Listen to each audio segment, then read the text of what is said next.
রাধে রাধে বন্ধুরা, আমি পরে ভিডিওটা নিয়ে চলে এসেছি কারণ আমার ভিডিওটা অনেকটা বড় ছিল, ওর জন্য আমাকে দুবারে দিতে হচ্ছে।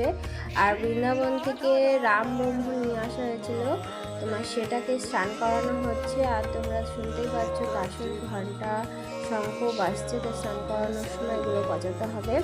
তোমার এরপরে এটা স্নান করানো হয়ে যাওয়ার পরে তোমার এটা মুছে তারপর আবার তাদের নিজের জায়গাতে বা আসনে রাখা হবে। তারপর রাখার পরে ফুল চন্দন মালা দিয়ে ঠাকুরকে পুজো করা হবে, সেবা করা হবে। এরপরে তোমরা দেখতে পাবে যে 108টি তুলসী পত্র আমি চন্দন দিয়ে রেখে দিয়েছিলাম, কারণ বাবা বলেছিল 108টি তুলসী পত্র লাগবে, কারণ শ্রীকৃষ্ণকে দিতে হবে। কারণ যেটা বড় সেটাতে লেখা আছে শ্রীকৃষ্ণ, যেটা ছোট সেটা রাধারানী লেখা আছে। তো আমার বাবা 108টি তুলসী পত্র সে শ্রীকৃষ্ণের লেখাটাকে দিচ্ছে।